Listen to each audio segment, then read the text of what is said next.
This is the season finale of the Modern Mindset podcasts. Don't you always get chills down your spine when you hear that at like the beginning of a TV show and the last episode when it does that? You are listening to the season finale. Like it gives you those chills. It makes you feel emotional, and you're kind of like, oh man, it hits you at that moment that this might like as much as you're like waiting to see what the ending is, you almost hoped it never came. But fortunately, it is only a season finale and not a series finale, which means there is plenty of room for us to come back and have better conversations, which I'm really excited about. But my friends, chapter 15 with your hosts, Mufuz Chaudhry and Camille, we couldn't be more grateful for every single one of you that have even given us a minute of your time to listen in on this show, and a lot of like surprise messages from people that like I didn't know a lot of people that were listening to our show that when they listened to our last episode, they were sending us messages and wishing us best of luck on the season finale. So it's just really, we're just really, really grateful from all the attention. Sometimes you're putting thoughts in the air and you don't know who's listening. And when you get that type of feedback, not only gratitude, but things that are useful, things that people could apply in their life, things that are actually resulting in change. It gives us a reassurance that we're at the right place at the right time.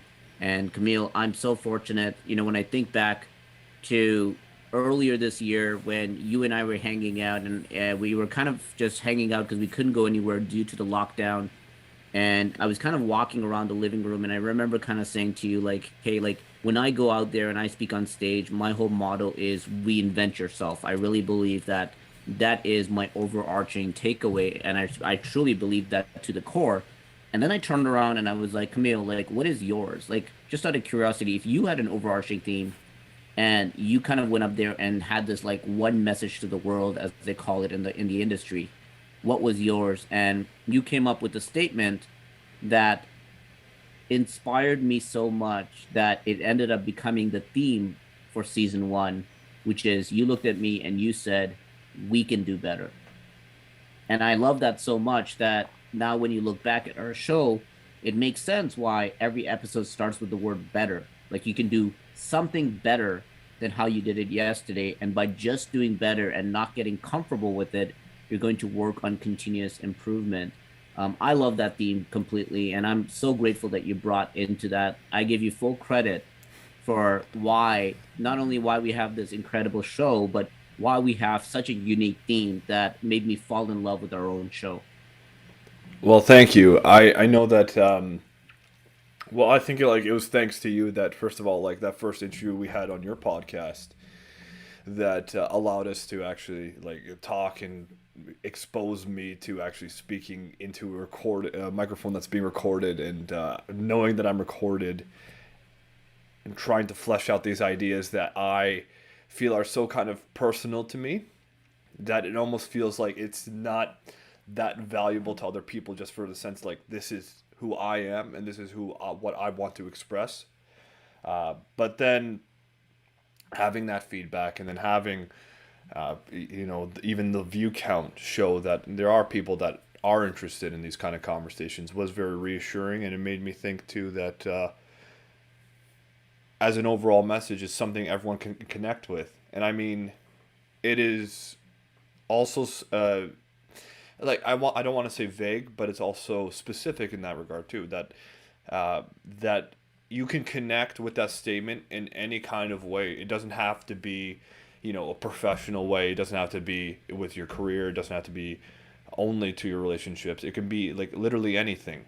And what that means for me at least, that if I can help at least kind of trigger this kind of cascade of events that allows them to do better, it makes me feel like I've done something worthwhile. So I'm grateful for that too. And I mean, like, I attribute you to providing like a lot of these messages too, and these overall themes that we have these episodes on.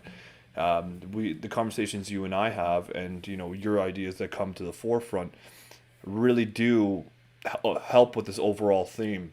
And I'm glad that we're able to share that this season. Yeah, and we even have a lot of practices that we put in play that allows us to constantly get better. One of them being that before every single episode that we start, we would do a quick like back and forth and saying like, hey, is there something we could try to do better? And sometimes like it resulted in better microphone quality. Sometimes it resulted in better conversation style. Like, if people really pay attention to how much our back and forth has changed, those, as much as I love the organic evolution of a good conversation, it's also nice that we got to kind of look back and saying like, hey, why don't we try approaching our conversations like this time? And I thought that was beautiful that we do that. And then even with video quality, even with feedback that we receive, like for us to kind of be able to go back and try to get better, I love that we always had a practice in place that said, what can we do better each time? Which goes back to a call out to a rule of thumb that I always love living by, which is try to get 1% better. And that 1% better usually just comes down to even asking yourself, like, what could I do better next time? And I think that's a great way to lead that conversation. This is also why I think feedback is super important. And, we get compliments sometimes. And as much as there's that one side of it that it just makes you feel good, it gives you a nice little ego boost. You hope you don't get too big headed, but it makes you feel good. There's that one side of it. But then there's the other side that it's those feedback that drives the engine of us getting better and make sure that we're heading down the right way. This morning, while I was at the gym, I received a message from someone that I've never actually met in person before. We've met online during the lockdown, and this gentleman lives in the States. And out of nowhere, through pure serendipity, he just sends me a message and he says, hey, good morning. I just want to remind you what an amazing human being I think you are. And I wish you a great Sunday. And I thought that was just such a great, like, it made me feel really, really good. But more so, what I think it does for us and why I always hope we get feedback, good or bad, is the fact that sometimes you're putting things out there in the universe, whether it's content like we do with this podcast, and you don't actually know for sure if you're doing the right thing or going about it the right way. And the only way you can really do that is by getting some direction through the hints that the world sends back to you. Sometimes those hints are feedback, right? And those hints are feedback that says like, hey, this part really helped me, or statistics on the back end that says this episode just happened to get more listens than others, so maybe there's something to it. And you start paying attention to these indicators and it helps drive the show. And when I say like we really grow up with the audience, I really mean it that way. Like we want to grow up with the audience where the lifeline and the oxygen of what keeps the show alive is the feedback from the audience that keeps feeding and making it better with us. We execute the plan, but the plan was formulated as a unit, as a collective. And this is why the audience members are just as big as part of the show as you and I are, because these conversations would have just been falling on deaf ears if there wasn't a back end plan behind it in terms of how we want to bring it out and how we want to create real change in the world. Yeah, I think I just like the idea of having like a monologue, or especially when it comes to things like personal development. I think it's great to actually have feedback in real time, kind of be able to adjust the message, because as opposed to having a monologue, which is just basically you're so set in your beliefs and it goes unchallenged or doesn't, you can't see it in a new perspective just because of the way the other person responds or how they reflect on it, like even the inflections in their voice as they respond to what you said does provide some kind of change there that might trigger something new. And I feel like with monologues, it's very easy to just have this kind of static way about it and become stagnant. Where when you have this dialogue, whether it's with one person or even with the audience itself, you can kind of evolve the message over time and add some new things. And it's a good thing too if we use analogies, which we do, and we can see with our audience if they connect with them, then great. If not, then we know that maybe this wasn't the best analogy, and we can find a better way to like present this idea that makes it more palatable, or that makes it in a way that resonates more. I know, for instance, I sometimes struggle with the idea. Well, with the fact that sometimes the language I use and sometimes the way I explain things doesn't get the message across that I want. So I have to have some kind of feedback to see exactly what is being misunderstood, or if I can say it in a better way. Because sometimes because I know it's in my head, so I know what I'm trying to say, but I'm not sure if it comes across.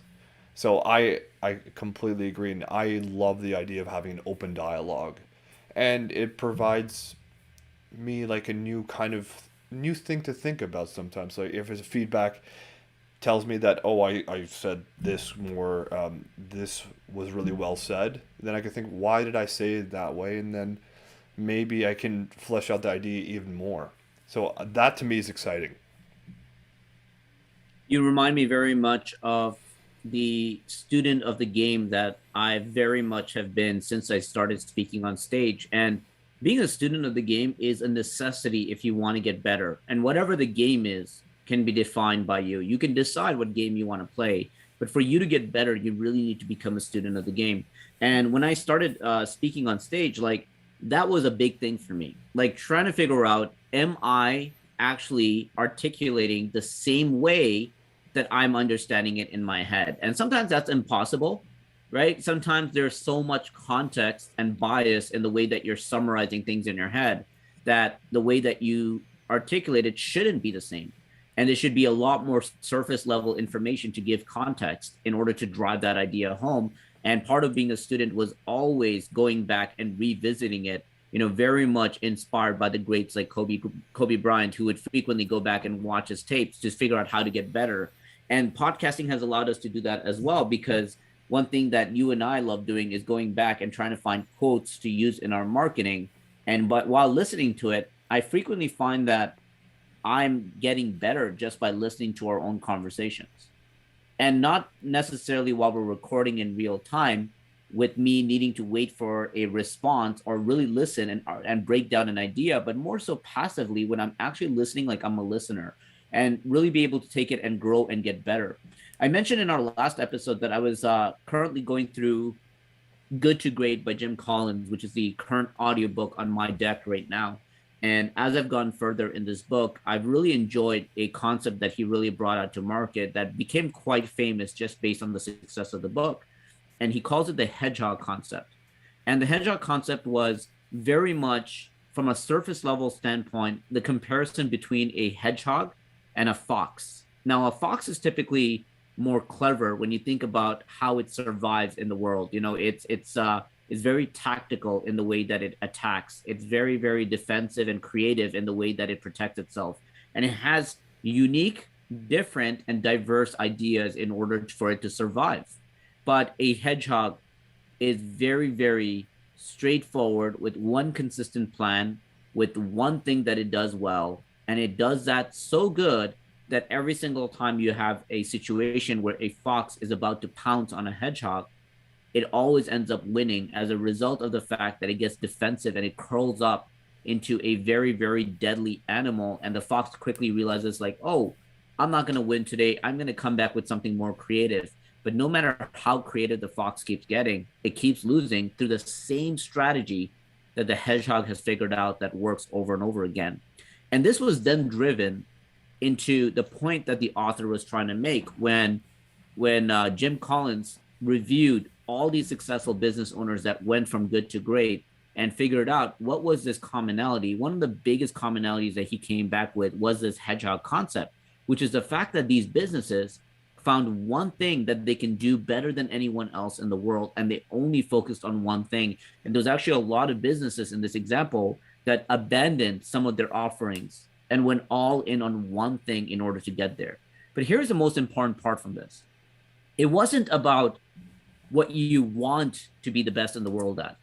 It wasn't about what you strive to be the best in the world at. It was about what you can be the best in the world at. And an example that he used was of an individual that he met where she won the Ironman competition. And as you know, the Ironman competition is one of the most difficult fitness challenges that are out there in the world.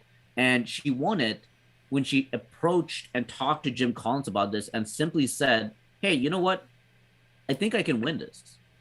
And she didn't say it with like the enthusiasm of someone that's just hyped, like, you know what? I'm going to do it. I'm going to make it happen. Like sometimes we do, when we get ourselves all wired up saying, you know what? I'm going to take over this industry. She just saw it as a fact. She truly believed that her work ethic and her mindset was calibrated far enough where she thought she could do it the best in the world. And Jim Collins said the first thing that you need to do is not think about what you can do better at a level better than anything else in the world, but what you can't do, right? And have that honest conversation with yourself. Because when you start having that honest conversation with yourself, you're allowing yourself to drop that thing that the ego usually does that prevents you from looking at your perspective from an outside world. The ego will usually be like, you know what, I'm not that bad in it. I am actually pretty good. I don't care what anyone else says. And it'll try to gas you up to think like, hey, you could do these things at a world-class level. But what if you were putting your attention on the things that you could do better? And you started hedgehogging it, and you started having the patience to get better at it over time. But what happens more often than not is that when you start realizing that other people have their success stories, or they did something different, or they critiqued your work, you start skewing away from your plan, right? What could have taken 5 years, you stop at the 2 year mark because you're like, you know what, I'm going to try what this person is doing because they seem to be getting it right without knowing the full story. Those distractions along the way typically stops people from getting to the tail end. I thought this was a fascinating concept, and it made me think quite a bit about what I could have hedgehogged in. Like, what can I do better than anyone else in the world? And am I actually putting a lot of my attention in that, or am I starting to kind of fumble around and figure out things without having that honest conversation with myself?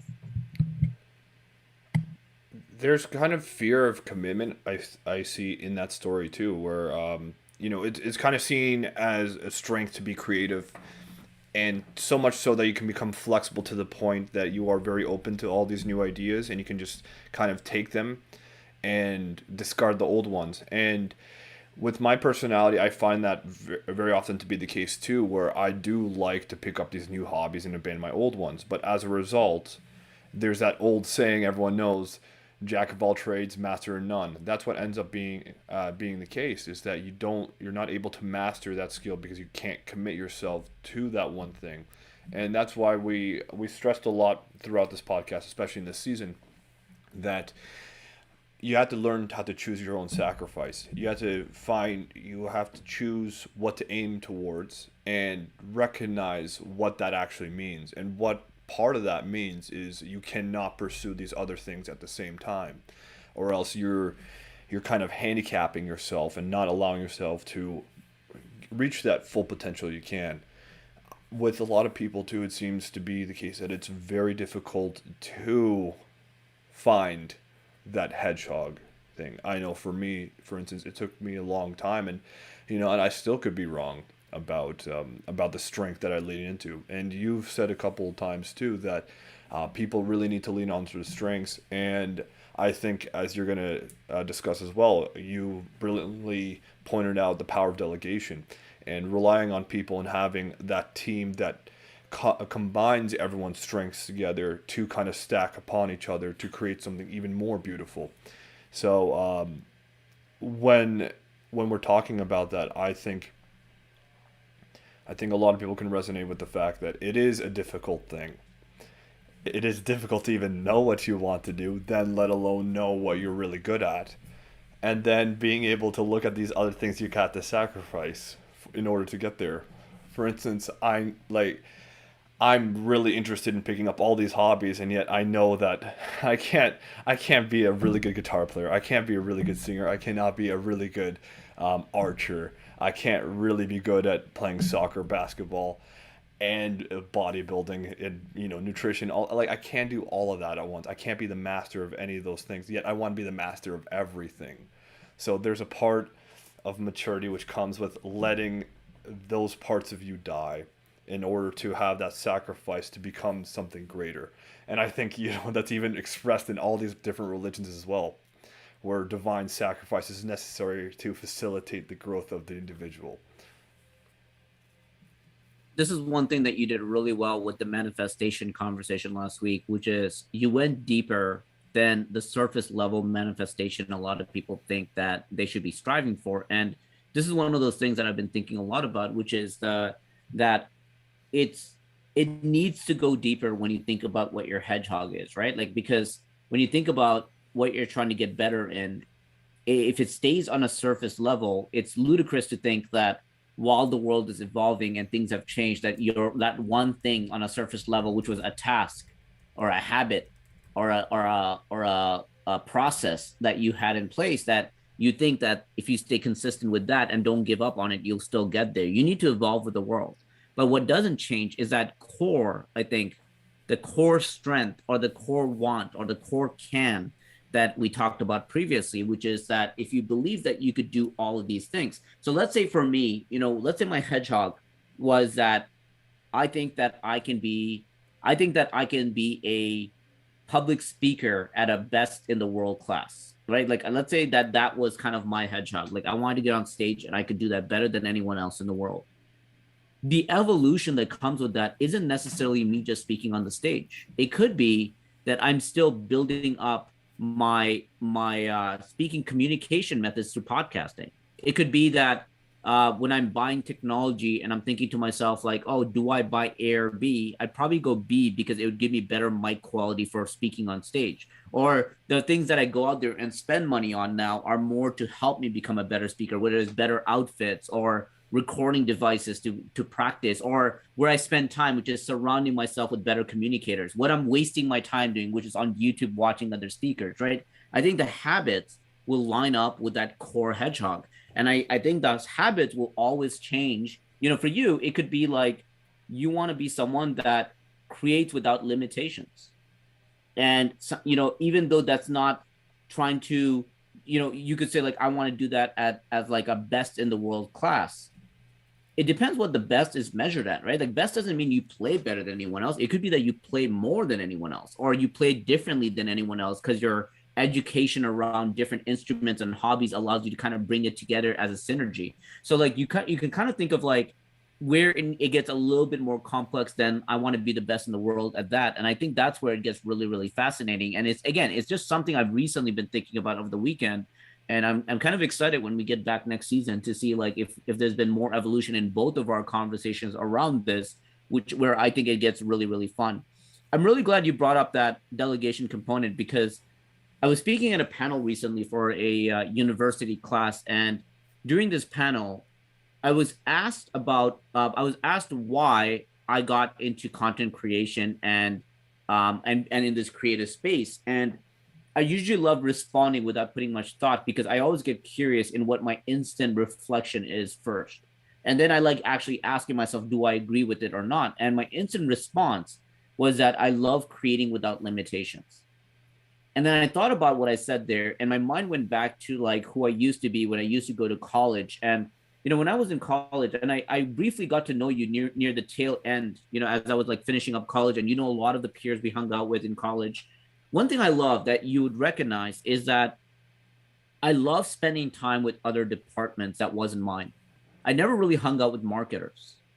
I hung out with people in the art industry, in the video industry, and photography industry, because what I always thought of back then, without calling it content creation, is I thought of it as if I had a vision, I need other people to make that vision come true. Like, let's say I had this beautiful vision of what a movie could look like, but I'm like, crap, I don't know how to direct a movie, cast the right people, tell the right story, storyboard it, animate it, all that stuff. So the option could have been A, I go out and learn all that stuff, which I might have never been able to achieve that in my lifetime, and it's very limiting.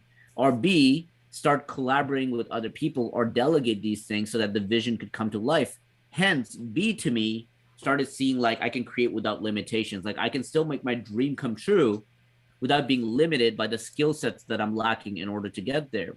And I realized that as I've grown up, that's kind of stuck with me. Like I've always thought of like the agency that I currently work with, Candy Box Marketing in the Greater Toronto area. Like it's become ranked as one of the fastest growing agencies in the world, and by far one of the most successful ones in the country. I don't think the success came out of us looking externally and figuring out how to be the best. I think the attribute, the accolades, and the wins came out of us facing internally and thinking, how do we bring the most talented people together so that we could keep creating without limitations? And that way, no matter how big you dream, like you can go to bed, you come back and you can be like, I just dreamt of this incredible idea, and it can actually happen. And that's a beautiful thing. And I think that's where delegation became important to me because when I say, and I think you agree with this, which is I think what you're alluding to is like when we say that we can do better, it doesn't mean that you need to have all the skill sets to get there. It means by betting on your strength and potentially collaborating or delegating, you can actually get a better lifestyle as a community or as a larger group and as a sum of people coming together and saying, let's kind of work together and make an incredible thing. In my in a past episode, I talked about the day after I went to Electric Island, and I was kind of reflecting on how fun that was. But one thing that I always remembered about that experience was the fact that everyone kind of brought in their own thing, their own style, their own personality, their own energy. Some a little quiet, some extravagantly loud, but you can kind of tell everyone came together for the same purpose, which is have a great time, meet each other, enjoy life, like really celebrate where they are in their life in a different way. And that's kind of a beautiful thing. And I kind of think of community the same way. It's like everyone's got their own goal, everyone's got their own background and their own flavor, but you're kind of coming together to grow together. And if you build a community where the emphasis and the focus is better, and as you said, better could mean different things to different people. But if you just come in with the mindset of everyone's trying to get better, I feel like you give yourself a fair chance of dropping judgment, dropping jealousy, dropping being that person that feels like, oh, I'm insecure because someone else is doing better. You just know that if someone in the community is doing better and the community is getting better, that naturally means that you have an opportunity to get far better with the growth of the community. On top of that, too, you reframe yourself from being a finished project, let's say, one that has everything figured out, that you have all these skills and everything set in stone, to the possibilities are endless because you're still unfinished and you have the path to grow and you can choose where that path grows and have a community based around that. And at any moment too, it can shift past. It doesn't mean that it has to be static. And I think that's the kind of mindset I've had throughout my whole life, that it's kind of almost hard to share, and it becomes discouraging when other people don't share that. But at the same time too, I have to recognize like this is what I want. And that's why when you alluded to the point that you can grab these different skills from these different areas and from different people, like they can share their knowledge, you have this kind of eclectic approach. And it's actually quite crazy if we think about externally too, that even in science, the people that tend to progress science forward tend to take from different areas. And I mean, they're scientists, but they were electricians or engineers or something like that, because they present they have a new way of looking at things as opposed to the old way, and it kind of challenges that approach that they have.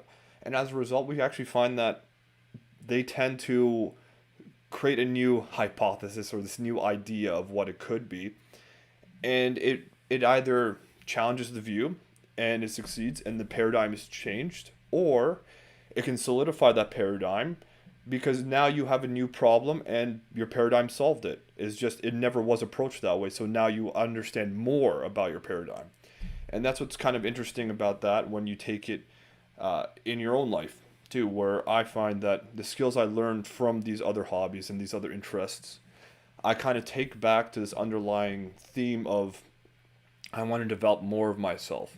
And that sounds very vague, and even I'll never know what that truly means because I'll never know 100% who I am. It's about exposing myself more and more and discovering more of myself.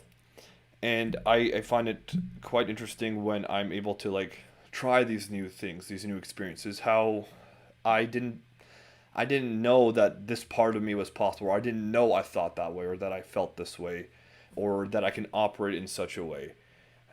Whether that's when I joined the military reserves when I was in med school, like those were like huge awakenings for me that I had no idea that I had that kind of potential in me. And now it can go to something as even vague as you know like archery, for instance. Like even like doing that hobby, it it made me realize how satisfying it is when I have that stillness and having to have that control over my mind, which is so counterintuitive to most things. Where when you let go of the arrow and it flies, what you have to do is you cannot look where it goes. You just have to stay as still as possible. And the second you look up, and if you do that 2 seconds after you do that, then the arrow changes direction. Like it lands completely different because you focused on the outcome. And I found that to be a perfect metaphor of life. You have to have this kind of follow through, and this intense focus, and sometimes you even have to kind of trick your own mind and body to go along with it.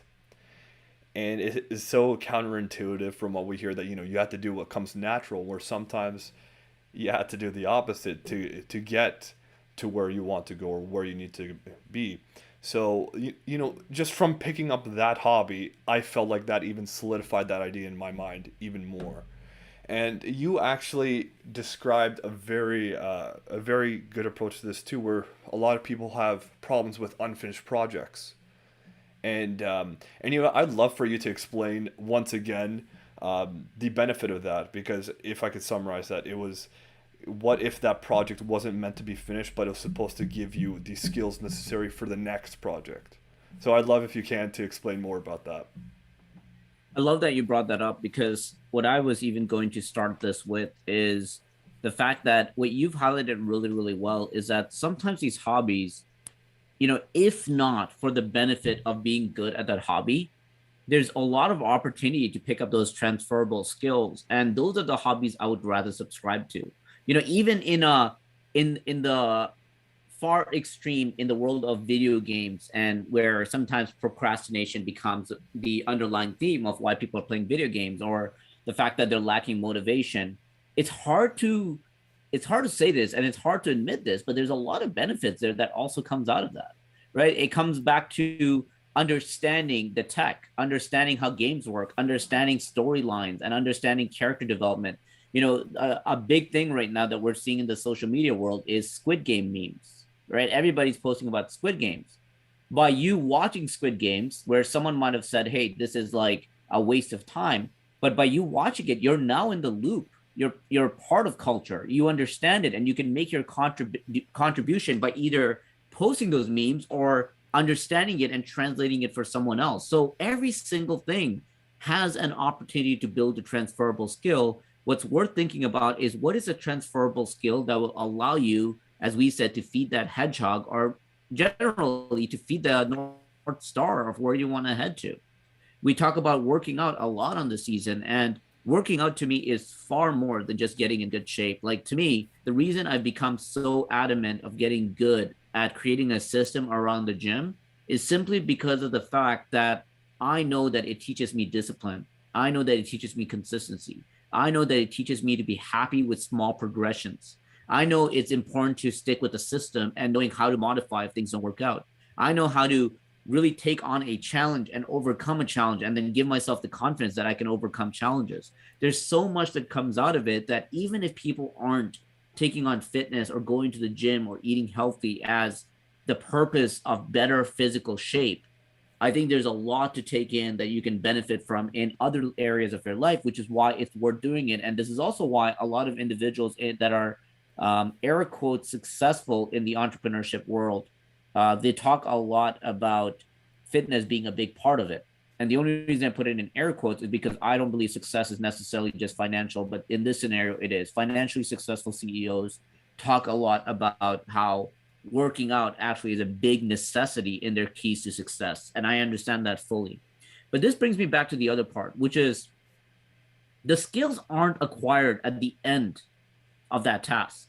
The skills are acquired during that task, which also means that if you leave behind a half-baked product, it doesn't mean you left empty-handed.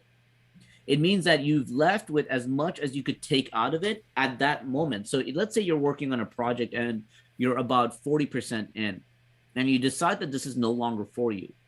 You're never really starting from scratch.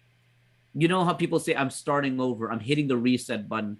From a mental standpoint, I understand it's a mindset shift of like, hey, let's let go of all those burdens. And that could be very positive. But from a practical standpoint, you're never really starting over. You're always picking up things that you've learned from the past.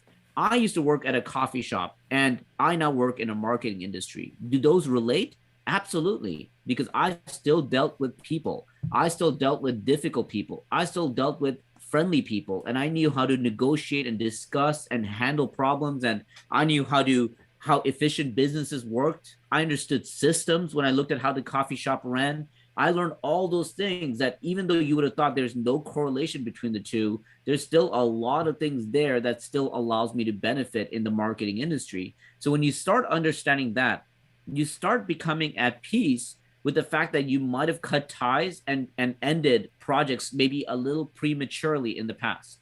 And sometimes we beat ourselves up over it and saying, I can't believe I gave up on that. Or what if I held on to that longer?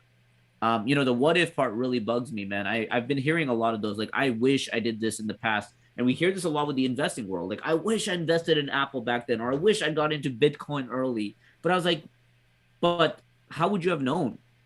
Like, how would you have known? Like, you say you would have, but what if it went the opposite way? Would you say, I regret doing it? Or I wish I didn't? Right? Like, you just don't know. And if you did know, how do you know other opportunities that you did get would still be available? How do you know you didn't lose out on the ultimate? How do you actually know that the path that you're on isn't actually the best outcome versus the other ones? In a very morbid way, I think about like when someone wins an award or someone lost an award and they're like, oh man, I didn't even end up going to the award show. But it's like, what if you won an award and on your way out, you got hit by a bus? Like, think about it that way. Like, you just don't know. And when you just don't know, why do you let the I just don't know eat you up and stop you from the next big thing? So I've actually been completely fine. I've had many failed projects. In fact, I had a big failed project this year that didn't even phase me because I immediately took my learnings and applied it to the next one, which exploded. And I think when you stop dwelling and holding on, in the midst and the process of getting better, when you stop holding on to the anchors that are holding you back and you're willing to cut ties, you're able to move a lot faster ahead, especially with the knowledge that you acquired along the way. It's amazing to think too that it takes so much energy out of you to like this kind of expectation that they need to be finished, and the kind of attack on your own ego that comes from yourself being like, I can't believe I couldn't finish this project. And I mean, I'm never able to finish anything, and this is just a long cycle of proof of reasons why that I'm not good enough. And I think if you reframe yourself, frame your mindset around that as, this project is not finished yet, or this taught me skills that I could transfer to the next thing, that is instantly more productive, and like removes all this like negative energy that you carry, and instead you can use that energy in a positive way towards the next thing, like you described. So I think the way you explained it is so beautifully said. That's why I wanted you to say it, as Thanks, man. opposed to me. Yeah, and um, and and this is where I have to be a bit careful too, because on the other side, it's also worth thinking about, like, how do I not keep using that as my excuse and abandoning projects? Like, how do I actually see something to fruition? And I think this is worth discussing. I'd love to get your thoughts on this as well, because I think this is a think out loud moment, right? Because there's things that I finished, and then there's things that I've abandoned. I haven't looked back at the things that I've abandoned because the things that I finished did really, really well. What I'm trying to figure out is what makes some, like, how can I make sure I don't fall into the trap of continuously abandoning it? We talked about the shiny object syndrome last time, and I think the shiny object syndrome could become your worst enemy if you're constantly letting it drive you away from your existing project. I think, just as I'm throwing an idea in here, I think that my mind goes down the path of the importance of focusing on that North Star of what it is you're trying to achieve. We called it a hedgehog earlier, but I think the North Star is even a better terminology, because it is ultimately the direction that you're going. If you think about, we previously called ourselves pirates on a ship, I think jokingly, when we were talking about, like, hey, are we rebels in this industry? And I called you Captain Hook. So I want to use this pirate analogy for a little bit, and let's think it through, right? Let's say you've set the sails and you know the direction that you're going. You're going east, and there's nothing that's stopping you from going east. That's your North Star. But along the way, you decide maybe that you want to change the boat that you're in because it's not as efficient. And along the way, while you're building that second boat, you decide, you know what? I like the first one. I'm going to abandon that project. And you just put that away. Then along the way, you decide to take too many pit stops. You're stopping at every other island. because you're just really enjoying the fun aspect of the parties that's happening at these islands, and you meet a lot of friends, and it's slowing down the process. I think the mindset of you always get back on that ship and keep riding towards the North Star is something that is necessary in order to make sure that you see your main objective through, your core objective through. Now, it's also worth thinking about the fact that every single time you get sidetracked, you're losing time, and it requires more patience. And sometimes that's enough to drive you on saying, you know what, let's drop the distractions. I need to move a little bit quicker. It's a tough conversation because you're really battling between patience and anxiety in this situation. But having your eyes on the North Star really allows you to know if you're on the right track.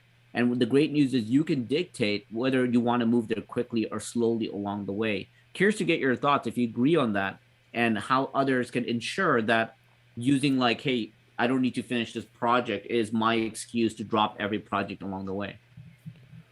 Yeah, I would have had two like separate answers from that actually. So I will focus on the person that uses that as an excuse. I think just having knowledge of the knowledge that works with habits is is good enough to kind of help you realize that you're making the same kind of things. Because I think what shiny object syndrome is you have a task that you want to do, and after a while you reach a kind of plateau when it comes to progressing on it, and it becomes the activation energy or the energy required to actually start this task is is pretty high, and it's to the point where it becomes daunting and hard to push through. And as a result, you pick up something else that has very low activation energy because you don't have all the stress, and you progress rapidly because it's a new thing, and maybe your mind is oriented to pick up new skills quickly, and you are good at learning quick. In that case, just recognizing that that's just how your habit works is that you it's hard to sit with the uncomfortable feeling that of starting something, or that pressure that you put in your head that I have to do this, is enough to make yourself recognize that I'm just distracting myself. It's essentially almost the same thing as a drug addict or any kind of thing that you can't sit with this uncomfortable feeling that, and you need something to kind of numb you out. So I would say the same thing as you have. Like, look at what you want this task for. Like, what is the purpose of this task, and connect it to an internal value that you have, and that core value that we discussed on better manifestations. I think that's a great starting point. There's also like a couple techniques too. I can't remember which author, and I'm pretty sure I used this example before in the podcast too. But there was an author that he wouldn't release the book that he finished until he was halfway done the next book. And the reason why is he didn't want the excitement from finishing the book distract him from working on the next one. So once he already had the second one halfway done, then he would release it out to the world too. So then that way, even with that excitement, he'll be like, well, I already have this halfway done, so I'm going to work on that, and it's not as difficult. Now that's when you have like these kind of projects that you can kind of stack upon each other, like writing a novel. But there's also another author that what he would do is at the end of a writing block, he would write a sentence but have it halfway finished and make it so that sentence is easy to finish. So that way the next time he goes to write, he just has to finish the sentence, and wow, like it was so easy to start because I that was just like a very easy thing to start with, is finishing a sentence, not writing something new, which is like infinitely more daunting. You have to be a lot more creative with your faculties on that. So I think you can use these little techniques to make it easier, in the way that like you can leave things almost like kind of half unfinished, at least the minor tasks, I mean, so then when you return to them it's a lot easier. I 100% agree. And I think what makes it easier to come back is also spending more time on, as we call it, the why, or the burning desire, right? I go back to the fact that if you want it bad enough, there's nothing that's going to stop you from getting there. And if you don't get there, or you stop heading that way, it just means you don't want it bad enough. So in many ways, if you're falling into the trap of abandoning projects too often, and abandoning the path you were going down and taking maybe too many rests, and you're not happy with that, it's an opportunity to probably go back and look at the why and figure out what happened, what changed. Like, do I just not care as much? I even think about this like when on a very minuscule level, like when we have a cottage trip coming up in the summer. Dude, I never work out harder at the gym and eat better in the kitchen than I ever have in like the weeks leading up, knowing that it's there. But when it's done, or if it's not on my calendar, all of a sudden I wait for the next one to really, really get my attention. And if you think about what's happening in that perspective, is that I'm setting myself a why strong enough to remind me. Now, if it was 2 weeks away, I'm working my ass off. If it's years away, sometimes it's harder to want to stay consistent, knowing that you're not getting fed. You're not getting that gratification early enough, and therefore you're taking your foot off the gas. And this is where it's worth thinking about how to keep that North Star or your why as a focal point for the long term, especially when we know that the best things in life could take even as early as 3 years and maybe as late as the rest of your life. And you think about the fact that it's hard for those people to stay consistent. A lot of people that are in the world of martial arts that don't do it for entertainment, that do it just for self-defense. They're trained their entire life to learn these skill sets and practice it on a regular basis for the chance that you may need it one day. For the rare chance that you may need it one day. And I guarantee you, if we really looked at the stats, there's probably a tiny percentage of people that will actually need that skill set. But they practice every day and they keep that in their mind as their main goal every day. And they do it for many years, if not their entire life, in keeping their swords sharp so that if that day does come, they'll be ready. And it's incredible to think about how motivated that individual can stay and how disciplined they can stay every step of the way. So I think finding better ways to remind yourself, and there's a few ways that as I'm saying this, I'm thinking about how I do it. I know some people go as far as saying, create a vision board, have it up there, easy to see, give yourself a reminder, or take moment at the beginning of your day, which is something that I do, on gratitude. Because when you're grateful, you start thinking about the things that are important to you. And sometimes that importance is going to be enough to drive the motivation. A good example is when a father meditates and thinks about how grateful he is for his kids.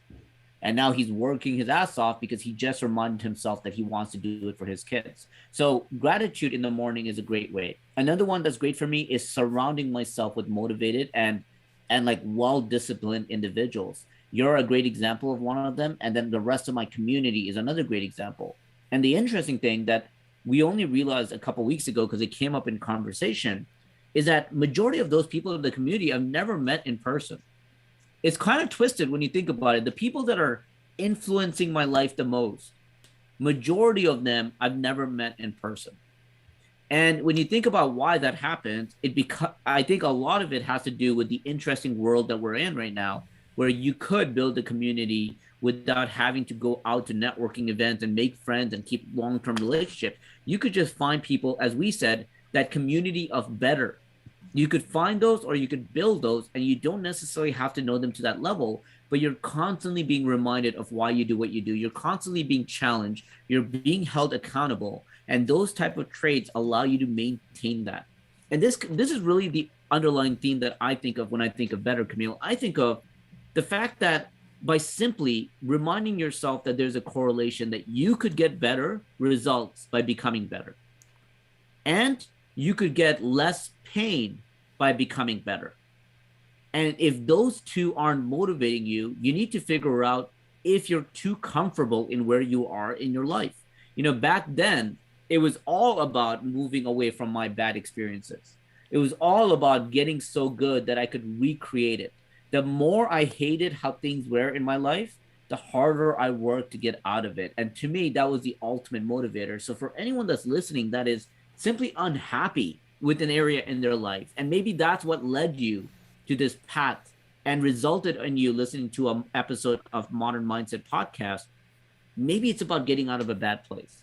That to me was my biggest driver of getting better. And getting better means surrounding myself with people that I really believed I want to surround myself with, working on myself, on my personal development, and unlocking these keys in my mind by reading books, watching videos, spending time with other people, and learning things that my family and my generation just never understood, and then getting better as a result of that.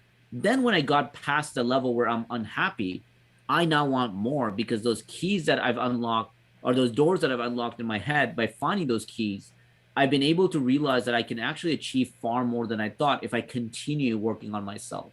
If either of those motivators, getting out of a dark place or wanting a better life, are a good reason for you to get up, then I highly encourage you to consider better being the only thing that's in your mind, which is whatever you're doing in this world, whatever you think you can do it better. And if you've done it once, you can do it better. And as long as that's your mindset, I think it gives you plenty of opportunity to, in practical ways, to go down that path as well.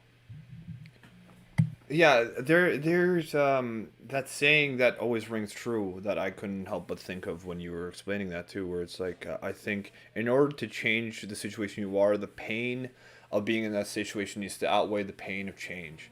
And I think if you learn to become comfortably uncomfortable or comfortable with the uncomfortable situations, that's where the growth is. I think you created a beautiful post on our Instagram page too, where it shows where the growth actually happens, and that's when you step out of your comfort zone.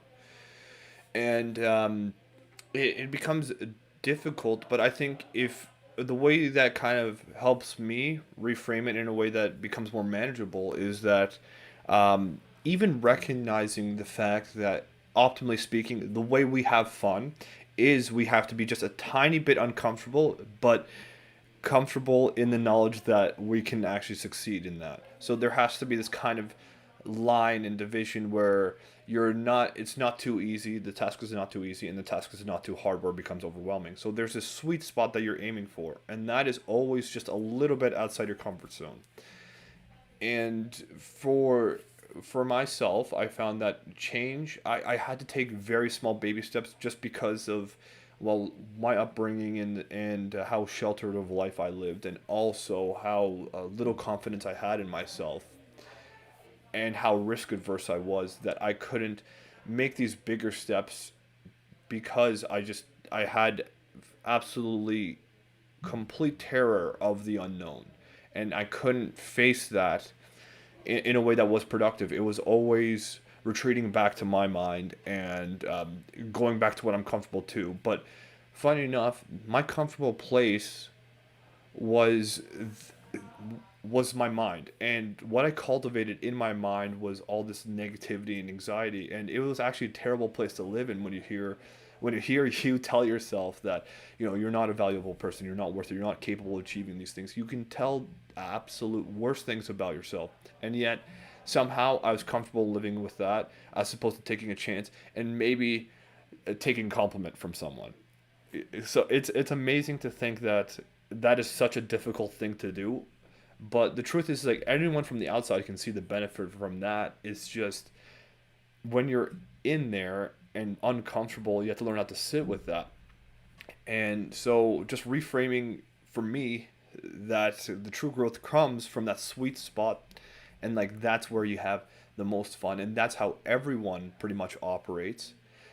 Just even being aware of that kind of helped me want to push my boundaries a little bit more, and being okay with that, and recognizing that I can survive these moments provided I don't do anything crazy or stupid. It allowed me to go into that growth of wanting more, because once I had a taste of that, and once I saw how I was improving as a person, I just wanted more and more of that. And I think there is a kind of movement I've seen like the past couple of years in social media, which is kind of just to accept yourself and to accept your body and who you are. And I think that has good intentions, but I think it's misplaced, because in a sense it's saying don't work on yourself because that means that you're not enough, which is, I think, absolutely disrespectful to life in general. I think you should always strive to do more for yourself. You should, if you don't want to be the best version of yourself for yourself, then think about the others. Think about the world you live in and the people you are with. If not being better for yourself is good enough, how about being better for those people that you care about? I think that's imperative to actually know. It's kind of a selfish way to accept that you're good enough. But at the same time, when I say that, it sounds so damaging and so conflicting, but there's so much nuance in that has to be appreciated. And I feel like that's lost instantly when you words use words like good enough and acceptance. And I think as well it's difficult to pinpoint what that actually means. I think people have a hard time with even accepting the fact that, they're not of their mind. It seems like this whole internal environment we have, and it's actually just events if you think about it. Like having this one stream of thought is an external event, in the same way that, when you're in your room, your TV is not you, but you're in your room in your house, and that's just a part of the place you live in. Same ways with your thoughts. To have that separation, I think, allows you to actually have distance from the fear of chasing the uncomfortable and allowing yourself to grow. Oh man, so much good stuff there. And when you were thinking about the words like good enough, I was thinking of the word settle, which was, I think, one of the worst things that I've ever had to almost like push away from. And these words doesn't actually get said that way in our heads because we don't want to put ourselves down, right? Because like to say like, hey, I settled means you're accepting defeat. And you're saying like, oh, I'm it's good enough for me is usually saying that they could have been better, but I don't deserve it. So like your mind somehow logically tiptoes around that and tries to tell you that it was the best outcome and it was the right choice and you did do the right thing, or you figure it out later, don't worry, like it'll put you at peace. And that sometimes results in not making a big change. And I think that's really interesting. Your story, man, like I can't even begin to express how inspiring your story is. And when people listen to this show, every time that you open up a little bit about who you used to be versus who you are today, I go very, very quiet. And I keep hoping that people really pay attention to the pieces that you're putting down one episode at a time because there's so much there. Like, it's not enough just saying it, it's knowing that you really made a transformation of someone that maybe had a difficult time even smiling or looking at a stranger, or would get anxiety when there are people around you, and now like you have completely transformed that side of your life. And the fact that that's not just a story, that's not just a theory, like imagine the transformation. Like I don't even know what it's like to get that level of anxiety at my shyest, and that you actually went through that and you were actually trying to find out if this is something you can ever overcome. And the fact that you've actually been able to do it, there's so much there that speaks very much the truth of what you're able to do in as you said, reframing. I love that. I call it rewiring as well, which is the fact that you could rewire your entire way of thinking that becomes long-term or permanent. It's hard to use the word permanent because you could deteriorate and head back down if bad habits are picked up, but it's very much long-term. And I was actually very quickly thinking back to a study that I think I've talked about during the gratitude episode of this season, which is the fact that there was a Harvard study that was done. It was a Harvard and an Indiana University study that was done by researchers where they had individuals sit down and write 3 things that they're grateful for every day for 21 days. And after 21 days in a row, they actually saw physical changes in their brain and significant increase in the level of optimism that it can hold for the next 6 months straight. And that's just gratitude. I think about how many other things that you could input into your way and your habits and do it consistently enough. This exercise, 21 days, like 21 days for your brain to rebuild itself and give you a stronger level of happiness and optimism that allows you to actually think differently and possibly change your outcomes for the rest of your life, where it's impossible to get back to the poor way of thinking. I love the fact that once you taste what your work can get you, you just want way more of it and you'll never look back with doubt. And I think by giving yourself the opportunity to taste and reframe, and as you have seen with your transformation, the benefits along the way, it was very evident to you that you didn't want to go back. And it's very evident to you that the things that you're doing, though it can be done better, was at least heading down the right path. And I think that's a big part of it, as we talked about with projects, is that you don't start seeing the benefits at the end of the project. You see the benefits along the way. And what helps with that is that if you just push yourself far enough to see the benefits, sometimes that's going to be the driver that keeps you going. And sometimes I'll be the driver where if you got a taste and then you went backwards, you're like, I kind of want that taste again. I kind of want to get better again because I know that it was possible to live a better life than where I am today. I know it was possible to look better than I do today. I know it's possible to have a healthier relationship than I have today. And those drivers of the fact that you tasted it before gives you that surefire confidence that you could do it again and you could do it better. And I think what you did there was incredible. And being that this is our season finale, and I know there's pieces throughout the season, which is why I really, really hope that anyone that's listening to this, this is going to sit at the very top of the Spotify playlist and Apple iTunes and Amazon Music. So for a lot of people that are finding our podcast for the first time, this may very much be the first episode they ever listened to. And what I encourage them, knowing that this is a season finale, is to actually go back and listen to the 14 chapters, because in many ways, those 14 chapters are the prerequisite for this chapter today. So what I'm hoping, Camille, is as someone that has really made that transformation, which I know how big of a deal that was, I've seen you in many years of those.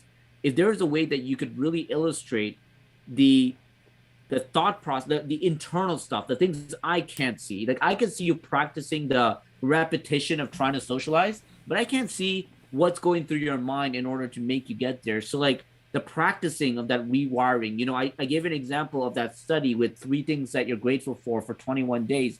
Were there anything else that you had in practice that someone could use in order to reframe and rewire their mind to give them that confidence for real change? Yeah, there are a lot of different techniques, and that's the funny thing with this whole journey. I guess like I started actually actively trying to rewire my mind for like 10 years. So I've picked up so many like little techniques here and there. I think people can relate to anxiety the most. So the one of the best things is called cognitive behavioral therapy. And what that is there's a kind of triangle where your thoughts, your feelings, and your behaviors are linked. And so if you can kind of changing your thoughts is the way that you can action to change your feelings and your behavior. So what a good technique would be is to picture yourself going through, or at least actually having an experience and where you had anxiety or where you had these thoughts that you want, or you had that kind of behavior that allowed you to avoid, and you didn't want to do that, but it just ended up being overwhelming, so you resorted to that. You can write down your what happened.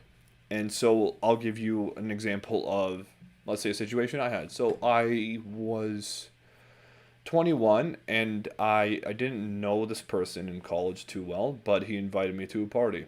So I I went not knowing anyone except for him. I assumed that there were going to be people in my class, but I didn't really talk to many people because I was very shy. But even on top of that, I was actually socially anxious and clinically diagnosed social phobia. And what that meant was it would be intense to the point where I would get full on like anxiety or panic attacks in malls just because of how many people were around. And I would actually have to like go to the washroom and like take some breaths. I've almost passed out a couple times from how intense it was. And like, the feeling, if for people that haven't had panic attacks, it's like, it's ridiculous. It's like your vision gets darker. You feel like you can't breathe. It feels like you're breathing through a straw. Your heart is beating out of your chest. Your palms are sweaty. You like sometimes I would even get tingling in my fingers, and I felt like I couldn't see what I wanted to see, and that everything was happening all at once. I had the sense that I am actually gonna die. Like I'm gonna get like a heart attack or something. So I would get these feelings from time to time in public places like the mall, even when people weren't interacting. But I would get little versions of that, like a very mild case of that when people would interact with me. And I mean, it's to the point where if someone says like, "Hi, how are you doing?" I would actually have to like pause and be like, uh, "Good, you?" And like in my mind, in my body, that feeling was like, oh my God, like someone's talking to me. And I would have to like I'd have to change my shirt like 3 times a day if I ever went to class, because it was like I was just like sweating and just so anxious and whatever. So I went to this party, and so I drive up, and I see that there's a lot of people, and so I'm like, you know what, I'm not going, and I just drove home. And so what what I did when I went back home is I took a piece of paper and I wrote my thoughts before and after. So I'm focusing on before, which is the moment, and I wrote down what my actual thoughts were. My thoughts were, this part is gonna suck anyway. I'm just gonna make a fool of myself. People are gonna look at me like I'm stupid. Um, I'm gonna I'm gonna act stupid, and then I'm gonna go to class the next day, and then people are not going to want to talk to me, or people are going to make fun of me for going there.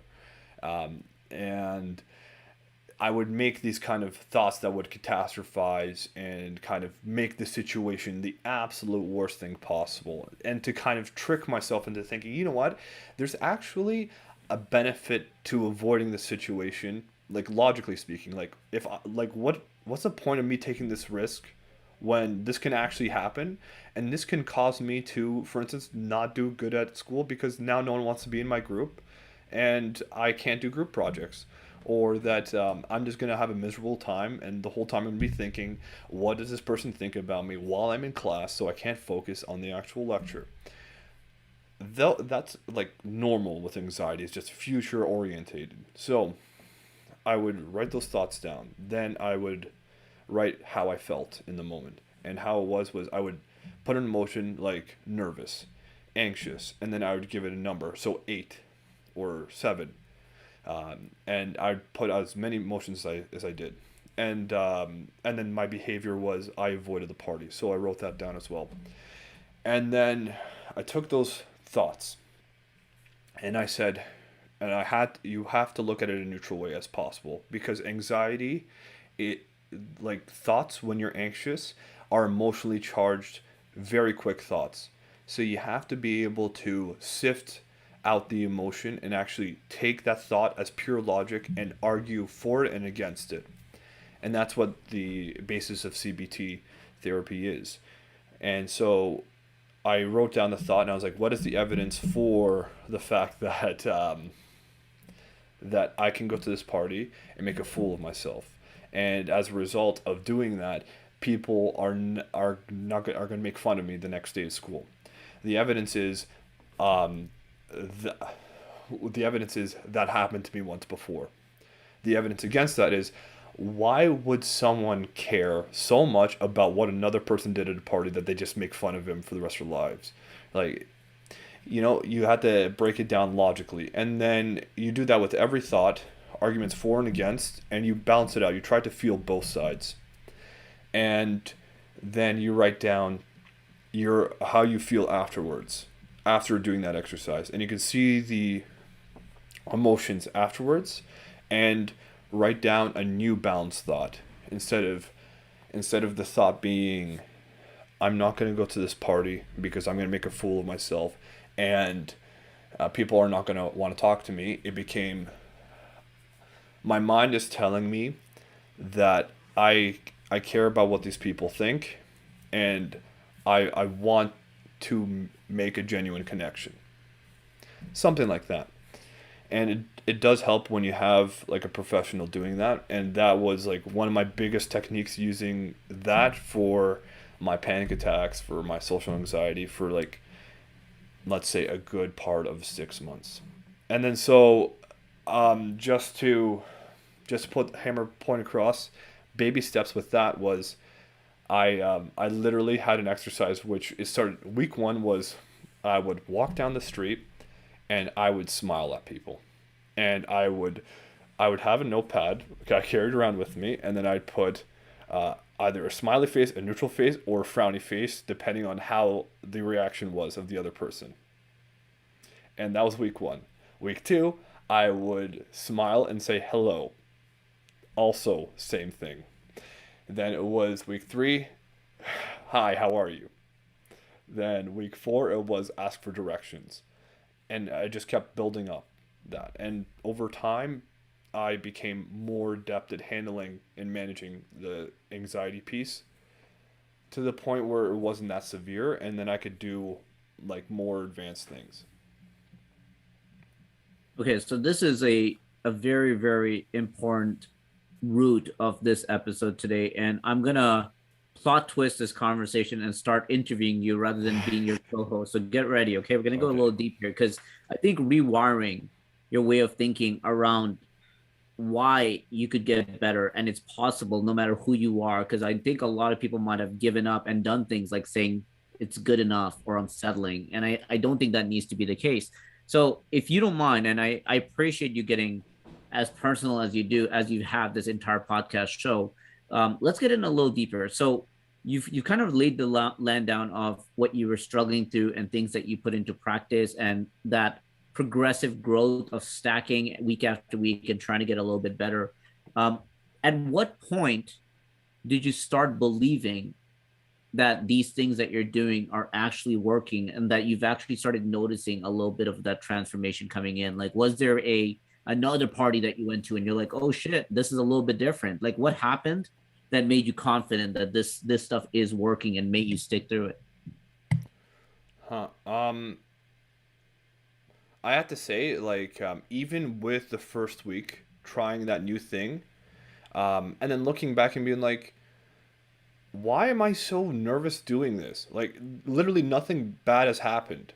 I compared what I was thinking before doing the activity, like when I was walking down the street and like smiling at people, like like my hands were sweating. I'm like, I don't want to do this. I don't want to do this. Just stop. This is silly. Like this is absolutely pointless. There's no sense in doing this. There's nothing that can possibly happen. But I was like, just do it anyway. Just try. And just doing that, I think even being able to be like, holy shit, I did that even despite having all that resistance was one thing. What like it gave me a sense of control, which is one. But two, when I started actually noticing the differences in a minuscule way, that exercise alone was just once I saw that, oh shit, I have all smiley faces on my paper and I have one neutral face. I'm like, okay, so not everything is all good, but at least it's not all bad. So I'm like, why do I think it's all bad? And it's kind of like once I had that mindset challenged, the one that I've been living with my whole life, and seeing like the real world evidence for the contrary, that's when it was that's when I was like, okay, it's not that I believe that it works, it was I'm curious as to what's going to happen if I keep trying. Let me collect more data. Mm. Yes. So this is very much true to the power of unpacking your thoughts and then realizing it that maybe you have severely exaggerated what you thought was happening when it's not the case at all. You know, when I was writing Project Reinvention, and I was actually like trying to recreate the conversations that I was having back then, I remember laughing at myself and I was like, why am I such an idiot? Like, why was I saying these things? And why was I thinking that this is what they were thinking? Like, I remember laughing at myself because I realized how often our mind tends to really exaggerate right to the extreme ends of that situation of like, oh man, life is over, or oh man, this couldn't have gone worse. Where the reality is, as you saw with the smiley face consistency, that maybe that wasn't the case at all. And that is actually a beautiful realization, because now it's no longer a opinionated conversation, it's a factual conversation. It's almost like you're in a debate and someone fact checked you and you're like, oh, what do I say now? And then you kind of like now have to rework and rethink about your perspective on that, which actually is literally rewiring, which is kind of the main objective of why you're going through this transformation for a better life. Mm-hmm. So, who is Camille today? Like, who have you become after that transformation? Like, if you had to lay the foundation down of what used to be a sheltered, anxiety filled individual that knew that he didn't want to be this person anymore, that started implementing practical ways that you just very nicely outlined for us, started seeing tiny benefits 1 week at a time, and then eventually, I assume, and fill in the gaps if I'm saying this incorrectly, but long term, those minor changes ended up becoming a major change that naturally transformed you into a different person? Like, who is this different person that you are right now, and what can you accredit it to? Right. If I can attach, I guess, certain traits to it, then I would say that I am way much more of a risk taker. I'm more spontaneous. I do see myself as someone that's ambitious and kind of I, like I really enjoy like trying new things and being uncomfortable in those kind of experiences. I'm more open. I'm a lot more friendly too, and I think I would say that like I actually enjoy socializing. Which, if you asked me back then, 10 years ago, it would be the opposite. It would like socializing was like I don't even know how to equate it. It was burdensome. It was hell. It was just it felt like absolutely no benefit to me. It was just all like an uncomfortable experience. It was worse than going to the dentist, like getting your like a tooth like ripped out of me. Like, it really felt to me like every time I was socializing, I was facing death, and a real tangible physical death, not like a metaphoric one. So the person who I am today, I attribute to those little tiny practices because over time, like I started doing that when I was 19, and I met you when I was about 21, I think. 21, 22. I don't think I wouldn't have actually allowed you to come over if I didn't do that because I wouldn't allow myself to meet new people like that. I wouldn't have met you. I wouldn't have this podcast. I wouldn't have the confidence to make new friends, like the ones we've had mutually as well, and I wouldn't have the confidence to go out to another country to study medicine, and I wouldn't have the confidence to make friends there, and I wouldn't have the confidence to even take a patient interview. I wouldn't have the confidence to actually do the task that I feel like my purpose is revolved around, which is to help people. I wouldn't be able to do that as effectively or in the way that I want to. So, those, from something as little as smiling to a stranger, it allowed me to overcome this literally deathly fear and phobia of interacting with people that I need to kind of learn to manage if I want to help them. And it allowed me to better define my purpose and to have more confidence in saying that this is who I am and this is who I want to be for other people as well, but mainly for myself. What a beautiful journey that I've had the opportunity to witness only for a short percentage of your life. I know it's been many years, but it still is tiny compared to the things that you've gone through in your life. And it's an honor to watch that journey. And you got me thinking about something when you said like, hey, I was just trying to smile at strangers and look at all these things. I went across to another country, studied. I'm now like far more social. You and I are friends. We have a podcast show, all because of that activity at first, which was to overcome it.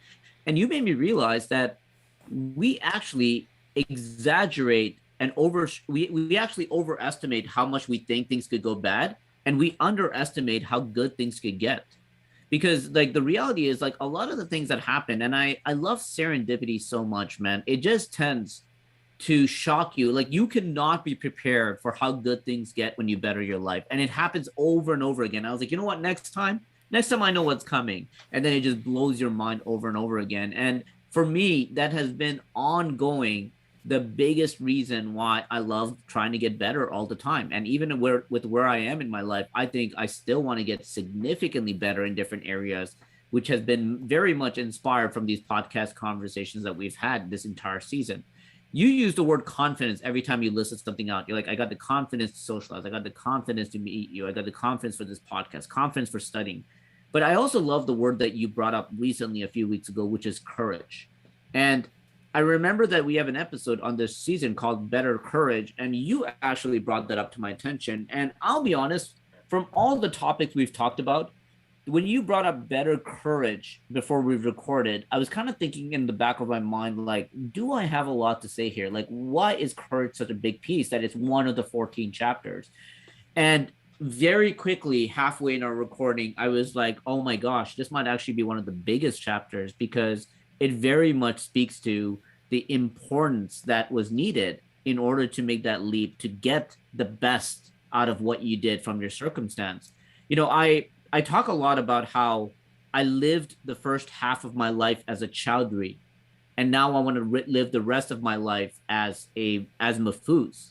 And when I say that, I very much speak to the fact that a lot of what I've done in the past and who I used to be was very much conditioned by who I was living with and who I was spending the most time with, and the voices that was the loudest in my ears back then. And it led me down a path that, although it was good-willed, although there was from an intention standpoint, there was great intentions, I found myself becoming more and more unhappy. And the amount of courage that it took to actually take control and try to change that around to now this exponential happiness that I feel every day is one of the biggest leaps I've had to take. And it all came down to courage. When you think about it, we're constantly making decisions that are not popular with no guarantee that it's going to pay off the way we want it to until we really start seeing it pay off. And it's almost like some might think of it as a gamble, like you're really betting on this direction that you're going back to that ship that we're sailing. You're betting that east is going to get you to the destination, and you're like, I don't care what other people say, I'm going to close my ears because I know that east is going to get me there. That could lead down a very, very dark path.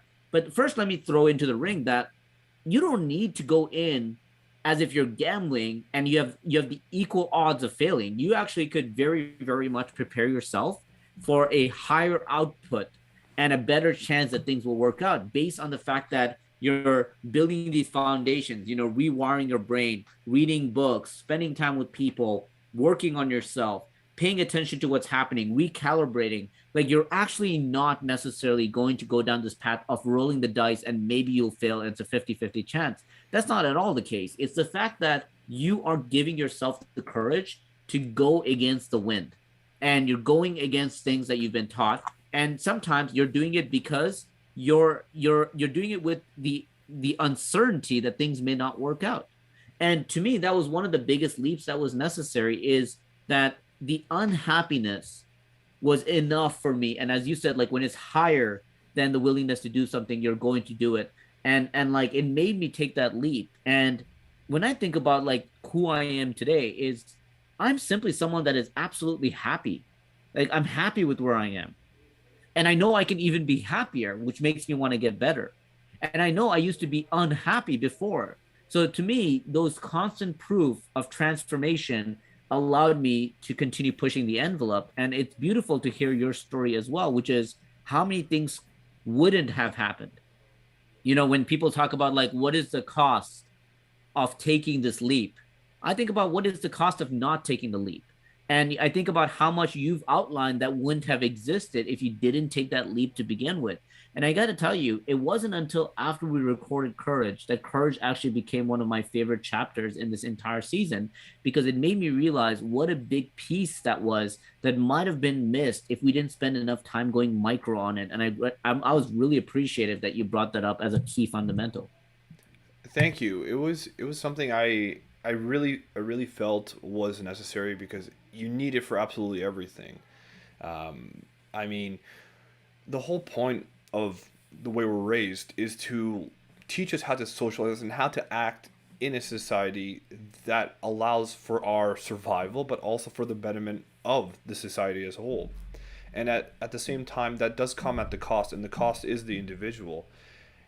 And what if there needs to be a kind of creative way for every person to learn how to function in society for its betterment, but also for the betterment of themselves. And that is something you cannot teach, and that has to be something that's kind of learned through exposure and experience. But you have to take that first step, which is courage, and you have to be brave to expose yourself to the possibility that maybe you're wrong with this approach. And that's where I thought courage was the biggest thing, because as I outlined with like the things that couldn't have happened if I didn't do something as silly as smile to strangers on a street, I didn't know that this would be the outcome when I did it 10 years ago. I had absolutely zero idea. I legitimately thought that was just a stupid exercise. And I'm just going to do it to say that I did it because it was given to me. But from that, and from allowing myself to take the possibility and the risk that I could be wrong, I found out that I was in that moment. But it was for my own benefit because I actually challenged myself and I realized that my old way of thinking was actually not who I was. It was the way I was raised and the experiences I've had that kind of culminated in a sense of suppressing who I am as a person in order to survive, to become invisible to other people so I wouldn't be as exposed. But I didn't realize how much potential I actually had and how much strength as as an individual I actually had until I was able to take those first steps and be able to be brave under those circumstances because now there's a famous saying that I think Jordan Peterson says, which is, if you're ever bored, just be honest because honesty is an adventure. You literally don't know what's going to happen when you start being honest. You can take the safe response into every societal interaction, and you can pretty much estimate what's going to be the outcome. And it's pretty similar, right? The way you respond to how are you. If you take your own unique approach, you'll never know what happens, and you'll never be bored. But you'll you'll need to keep on taking those chances because it is a lot easier said than done. There is that fear, that kind of longing that you want to have to belong to a group or to connect with people is still there and you can't relinquish that. At the same time too, you have to learn how to overcome those. The byproduct of the attachment of that is the risk of losing that.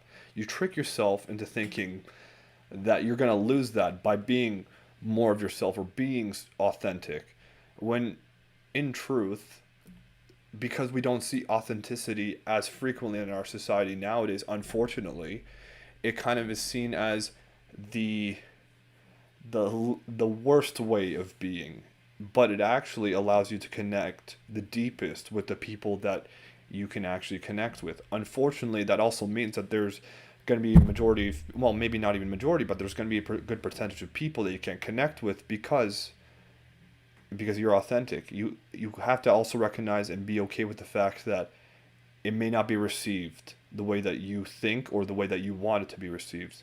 But having that courage to take that, I think, allows for completely unexpected possibilities. And just to hammer the point home, my exercise was just to was just to smile to strangers. But now I have a medical degree. I have a podcast with you. I have you as my best friend. I have all of these beautiful things that I wouldn't trade for the world. But it came from a place that I had to overcome one of the greatest fears, that it was almost like I had to let myself die to go through that. And to be brave in that sense is extremely challenging, but it is possible. I was watching a an episode with Joe Rogan and Russell Peters not too long ago, and I remember that they were talking a little bit of how technology has come a long way in our generation. And I remember Russell Peters was saying something like, I can't believe it took us this long to get here. I can't believe it took us this long to figure it out. And, what Joe Rogan responded with was, I think, such a great way to really explain why we at this point in our life are actually starting to see things the way we are, which is the fact that safety was the priority back then, right? Safety was the priority. And when you think about past generations, even the past generations before that, when you're thinking about safety and you always got to watch your back, you lose the opportunity to innovate. You're not progressing ahead when you're worried about the past. And when you're worried about the past, you're always going to do the urgent things to keep you afloat rather than innovate and try to get better. And obviously, what he was referring to was from a literal standpoint, like someone could literally get an arrow shot in their back while they're building something. So they're spending more time protecting themselves from the arrow rather than building something new. And I think that that mindset really does play a big role when you think about the hierarchy of needs, and you think about how big safety plays. Like food and shelter is one of them, but like even safety from society, safety from the fact that people don't say sometimes things they want to say because they may lose their job, or they don't want to speak up in the family because they may get kicked out of their house, or they don't have honest and open conversations with their friends because they may get isolated, and they may get kicked out of that circle. So as a result of that, they keep their mouth shut. I think that level of honesty, both externally and internally, is a beautiful thing. And I think, like, from your bravery standpoint, like, even metaphorically, as much as literally, willing to risk it all, like really, really owning who you are for the best life that you possibly can. You know, it's scary that we never really, as an individual, think about how long we're going to live. Like, it never really crosses our mind unless we're probably in our deathbed and we're being told the number. But you're kind of thinking that you're going to live for a long time no matter what age you're in, and it's kind of like you kind of don't think about it enough. And when you start thinking about it more, when you start keeping it at the focal point of the fact that life is short, and you think about it all the time, what that starts to do is it instantly starts cutting ties with the stuff that are holding you back. It instantly starts focusing on things that, hey, maybe I shouldn't take these things as seriously. Maybe I should focus more on the things that do really matter to me in life.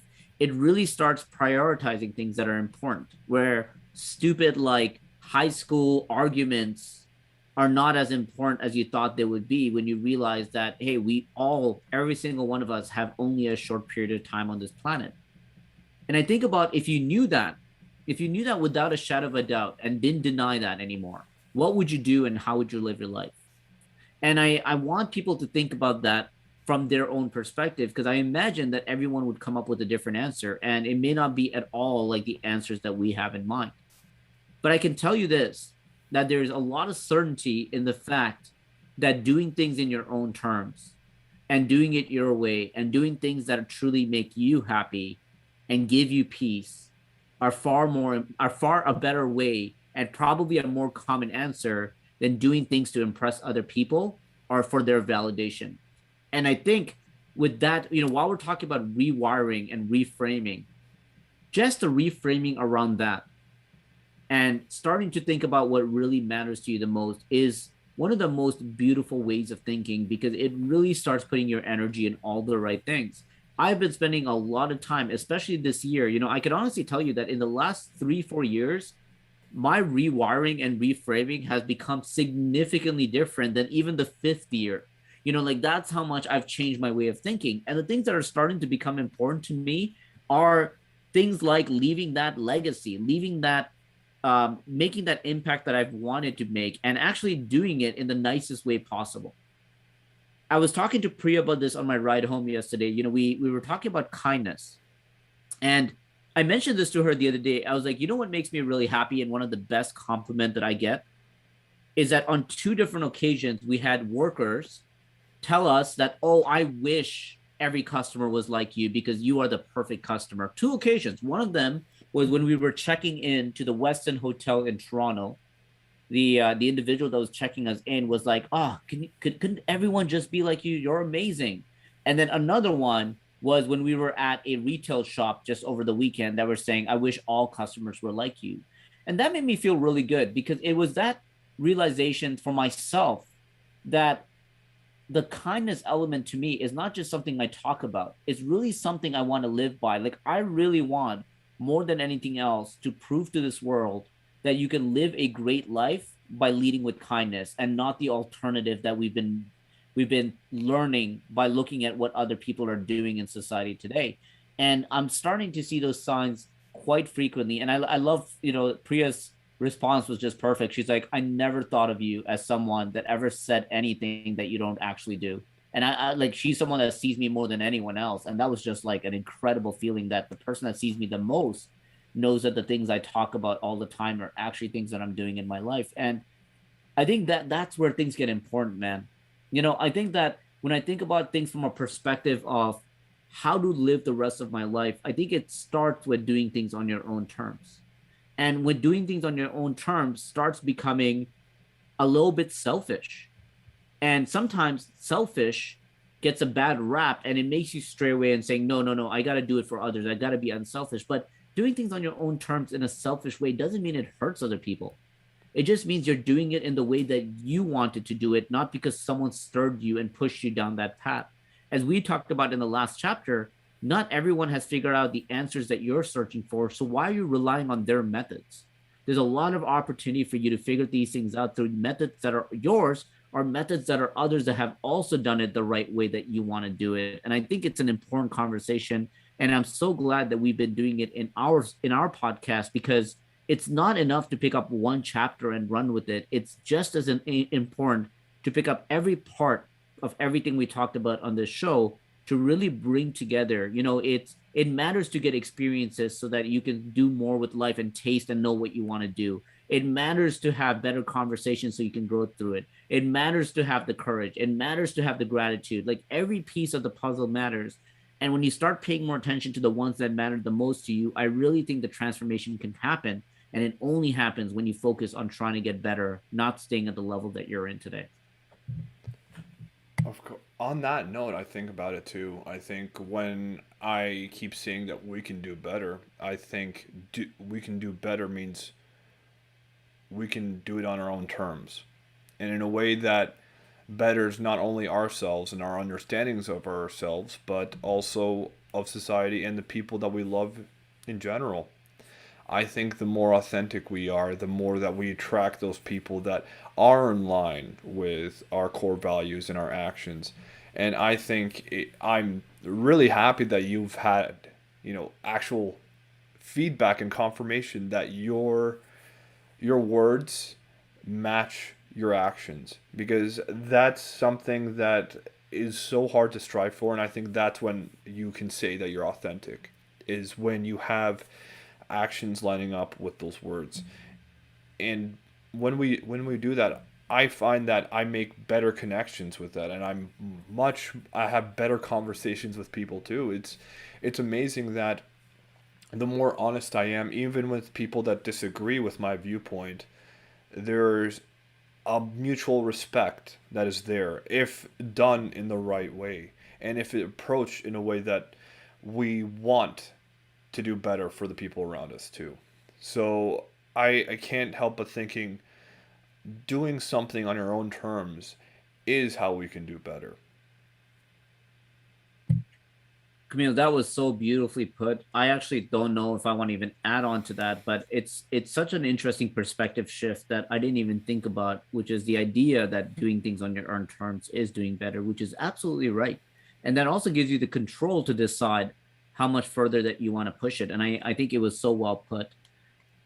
Listeners, for first and foremost, let me repeat the fact that Camille and I are incredibly grateful for the amount of attention that we've received. I think if we do the math, we're very close to releasing 30 hours, Camille, 30 hours of conversation on this podcast show. And it's beautiful when you think about what that could look like. When you think of a Netflix show that's a season long, sometimes 30 episodes used to be. I think they got a little lazy now and you get like 8 episodes now. But I remember like Breaking Bad and all those shows back in the days, like, used to get 30 hours worth of content for a season.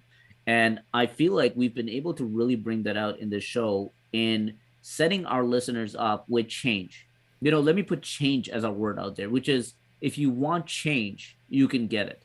And you're in control of those change. And the fact that you don't need to rely on the externals, there's a lot of things internally that you can do to allow the serendipity, maybe not of how you get there, but you can get the what you want, as we both kind of outlined with our story. And more often than not, it becomes even more beautiful than you imagine. You water the plants and you get a garden that's far beautiful than you were visioning. And I think it's a beautiful thing that can happen every single day.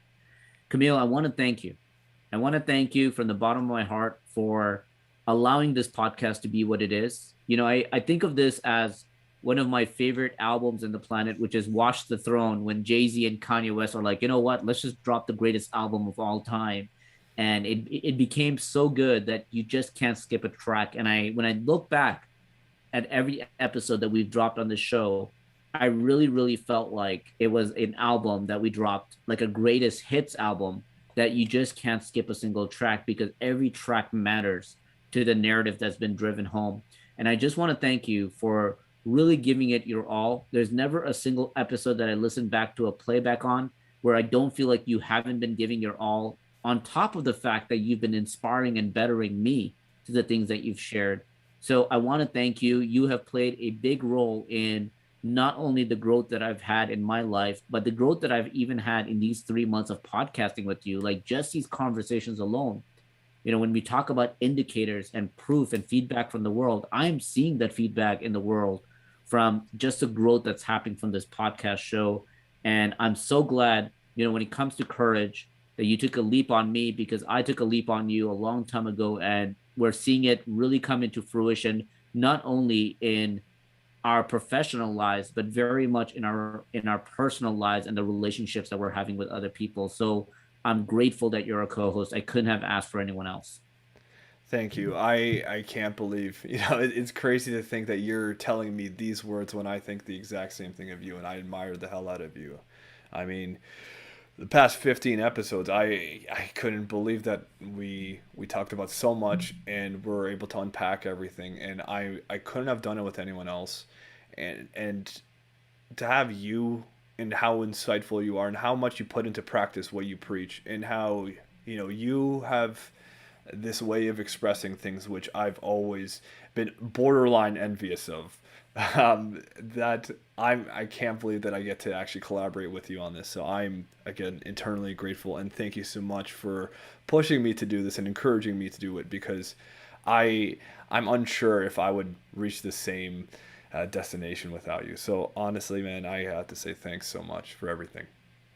I appreciate the kind words, man. And listeners, I know without a shadow of a doubt that you're going to be in a treat, and you're going to be in for a treat in season two, because I know Camille well enough, and there's a lot happening in my life, and it's going to be interesting for us to come back in season two and start unpacking from where we are in our life, because the amount of things that are going on right now, it's going to lead, I know, to better stories, to better learnings, to better situations and better conversations. And we're so excited to bring that back.